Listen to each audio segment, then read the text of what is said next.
Ms. Tate and Mr. Goldbloom, for joining us here today. Ms. Tate, again, I would ask, for the fiscal year 2022-2023, did you receive a bonus?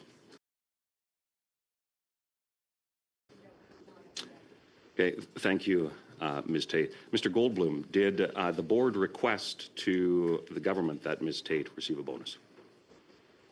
The board provides its assessment of the CEO's performance, and we share that with the government. It's for the government to decide whether or not it pays a performance pay.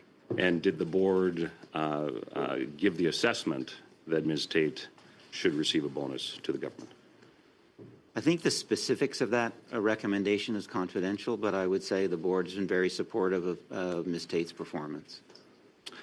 So, thank you, Mr. Goldbloom.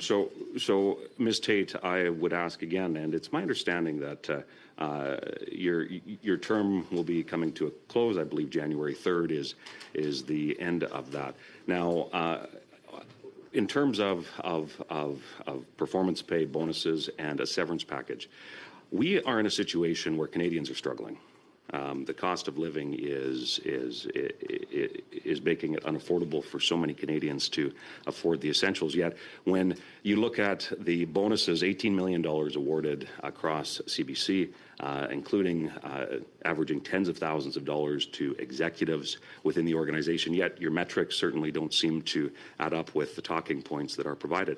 As you conclude your tenure at CBC, can you commit today that you will not take a severance package or bonuses for the last 2 fiscal years?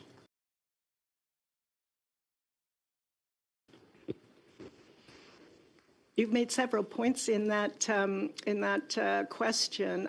What I would say is, first of all, if we're talking about 22-23, all the results of that year are public. For 23-24, all of the key performance indicators set out and approved by the board were achieved, if not exceeded. Thank you. So with respect, Ms. Tate, I did ask specifically about your compensation. So when the range of compensation that is provided, you make more than the Prime Minister of this country. That's your compensation. So to get a bonus on top of that at a time when viewership is down, ad revenue for your organization is down, I asked specifically about whether or not you would refuse to take a severance package at the conclusion of your term as CEO. I believe that Canadians would expect that the corporation honor its commitments to its non-unionized employees as it would to its unionized employees, and I would just correct the record. Whereas total ad revenues are down, digital ad revenues are up. Since the beginning of my tenure, which digital revenue was at about 38 million. This last year, it clocked in at about 100 million. So I think it's important that we have accurate descriptors of what's going on at CBC Radio-Canada.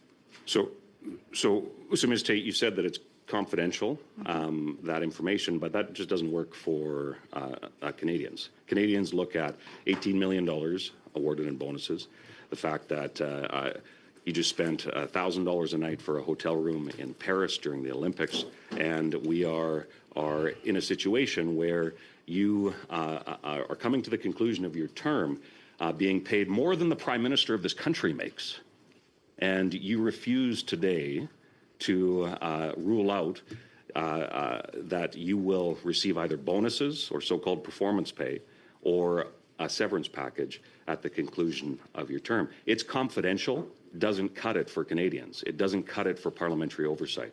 So again, I ask, will you specifically today share with this committee whether or not you will refuse a severance package or bonus at the conclusion of your term as President and CEO of CBC? As I've said, I consider that to be a personal matter. And I believe I'm protected by the Privacy Act in that regard. So Ms. Tate, taxpayers pay your salary, as they do for all of us, and you can Google an MP's salary, you can Google the Prime Minister's salary. But here we are discussing $18 million paid out to bonuses, $3 million paid out to executives. Madam Tate, your own documents show that there are 631 managers at CBC.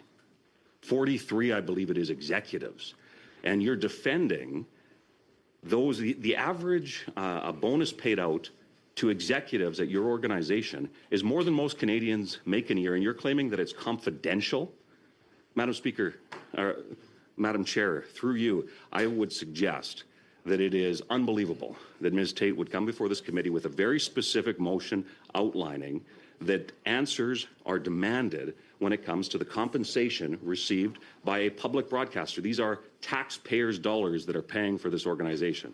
So, again, I will ask and emphasize, Ms. Tate, at the conclusion of your term, whether it's for previous fiscal year's bonuses or so-called performance pay, 30 seconds. or the conclusion of a severance package, will you refuse that out of respect for the taxpayers that have paid for you to have this role over the last number of years? I believe I've answered the question, and for the record, I would like to correct some of the errors, in fact, that the member has articulated. One, this $18 million in performance pay is not, these are not dollars that aren't agreed upon well in advance of the end of the fiscal year. We have a rigorous process in place, a process that has been in place for 20 years, Madam Chair. It's a process that is similar to that of other Crown corporations, other government agencies, and most private companies.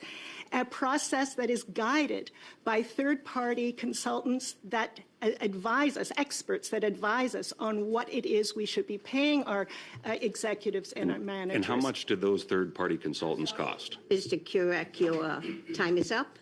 And